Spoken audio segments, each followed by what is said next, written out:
Right, welcome everyone. This is a nice audience. Select audience to hear two very select speakers. Thank you very, very much for agreeing to come. As you probably all know, there has been an upsurge in Quranic studies in the last 2 decades. Pemirsa yang dirahmati Allah Subhanahu wa Ta'ala, meskipun kajian tentang Islam di dunia barat sudah berlangsung selama 1000 tahun lebih, akan tetapi setiap periode kajian itu selalu didistorsi dan dinodai oleh kesalahan dan penyimpangan.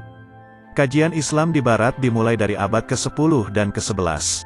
Karena pada saat itu, saat Eropa secara keseluruhan menganut Kristiani, Islam dipandang sebatas sebagai sekte dari agama Kristen yang menyimpang dan pendirinya dianggap murtad. Hingga mendorong banyak orang untuk menyebut nabi pembawa ajaran Islam sebagai anti-Kristus. Abad pertengahan telah ditandai dengan penolakan religius yang kuat terhadap Islam.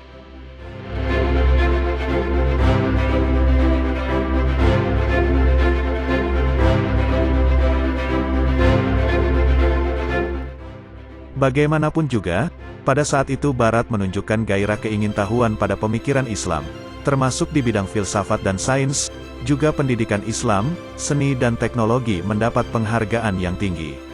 Terjemahan pertama berbahasa Latin dari karya-karya pemikiran Islam, dari bidang filsafat dan bahkan teologi sampai astronomi, matematika, dan kedokteran, berlangsung selama periode ini. Kajian tentang Islam secara formal di Barat dapat dikatakan pada dasarnya dimulai pada abad pertengahan. Meskipun beberapa terjemahan baru literatur, yang menjadi sumber informasi tentang Islam telah diterjemahkan dalam berbagai bahasa Eropa pada saat itu dan tetap menjadi disiplin intelektual dan akademik, walaupun ada sedikit kajian tentang Islam yang telah dilakukan untuk benar-benar memahami ajaran-ajaran Islam dari sudut pandang Islam sendiri. Beberapa tokoh pemikir terkemuka pada periode ini, sebenarnya, masih membawa-bawa kebencian Eropa lama terhadap Islam. Kajian tentang Islam masih didistorsi oleh kebanggaan akan superioritas Barat dan bahkan kepongahan yang kasar, bentuk-bentuk karakter yang masih berlangsung sampai pada masa modern. Setelah abad ke-16, semakin nampak jelas tujuan-tujuan kaum orientalis. Tujuan tersebut dapat kita lihat dalam sikapnya. Pertama, yang bertendensi keagamaan, Islam mereka lukiskan tidak bisa lebih utama daripada agama Kristen yang selalu unggul segala-galanya. Dan kaum terpelajar pun mereka bangkitkan agar menghargai agama Kristen. Maka kaum orientalis yang bertendensi keagamaan ini biasanya terdiri dari para pendeta, pastor dan paus, atau mereka bergandengan tangan dengan kaum misionaris dan zending. Kaum orientalis yang memalsukan kebenaran Islam ada yang dengan terang-terangan tampak, mereka menyatakan permusuhannya terhadap Islam.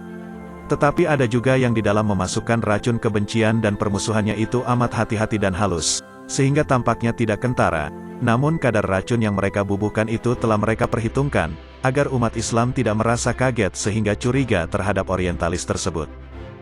Golongan kedua inilah yang lebih berbahaya daripada golongan yang pertama. Orang yang pertama, mereka menyatakan terus terang rasa permusuhannya terhadap Islam. Mereka menulis dengan alasan dan analogi yang salah, tampak jelas kelemahannya, isi tulisannya penuh kebodohan dan kepalsuan. Orang yang tidak terlalu dungu bila membaca tulisan ini tidaklah terus saja percaya dan melahap mentah-mentah isi buku tersebut. Dan orang yang sedikit mengerti tentulah enggan meneruskan membaca buku tersebut sampai selesai. Bagaimana hasil analisa kaum orientalis tidak akan menyesatkan umat di segala bidang. Padahal mereka menyelidiki dan menulis apa saja tentang Islam, tentang kitab dan sunnah, tentang fikih dan tauhid, tasawuf dan para syekhnya, para sahabat, tabi'in, mujtahidin, ahli hadis, ahli hukum, tentang setiap jenis hukum, dan banyak lagi yang meliputi segala aspek yang berkaitan dengan Islam. Semuanya itu mereka tulis sesuai dengan jalan dan kehendak mereka, menurut tendensi mereka masing-masing. Tentu saja akibatnya ialah banyak timbul kesalahpahaman dan salah terka atau kesalahmengertian terhadap Islam, baik yang mereka sengaja ataupun tidak, baik karena sadar atau karena kebodohan mereka terhadap ruh Islam.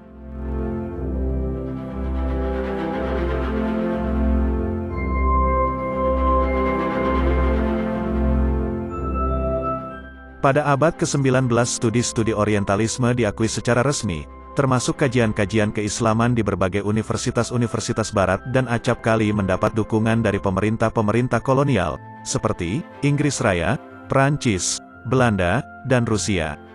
Orientalisme, pada hakikatnya berkembang sebagai alat untuk melanggengkan cengkeraman kolonial, baik kebijakan ini diterapkan di kawasan Asia Tengah oleh kantor kolonial Rusia atau di subbenua India bagi kepentingan pemerintah kolonial Inggris Raya. Akan tetapi, ada juga di antara para orientalis pada abad ke-19 belakangan dan paruh awal abad ke-20 sejumlah sarjana-sarjana yang tulus mengkaji Islam, baik secara objektif maupun secara simpatik, seperti Thomas Arnold, Sir Hamilton Gibb, Louis Corbin, dan Henry Corbin. Orientalis Barat belakangan yang termasuk dalam lingkaran tradisi ini adalah Marshall Hodgson, Anne-Marie Simmel, dan beberapa sarjana terkemuka lainnya. Namun kebanyakan produk dari perilaku orientalis di bidang kajian Islam tetap menyisakan bias yang serius tidak hanya sebagai suatu hasil karya pesanan dari kekuasaan tempat mereka mengabdi, tetapi lebih disebabkan oleh absolutisasi konsep-konsep Barat dan metodologi yang lebih maju yang mereka terapkan bagi Islam di latar belakangi kebanggaan terhadap superioritas dan kecongkakan yang kembali pada definisi Renaissance tentang manusia Eropa. Demikianlah yang telah terjadi. Semangat perang salib telah menimbulkan banyak stigma negatif dari mereka dengan tujuan yang sama dengan perang salib itu sendiri, yaitu akan menghancurkan umat Islam. Maka jelaslah bahwa usaha Barat untuk menghancurkan Islam belum pernah padam, dan penjajahan Barat atas dunia Islam yang bahu-membahu dengan kaum Misi dan Zending tidak dapat diingkari lagi, sebagai kelanjutan dari perang salib yang semula didengungkan oleh Paus Urbanus II pada tahun 1095 dahulu. Wallahu alam bisawab. Wassalamualaikum warahmatullahi wabarakatuh.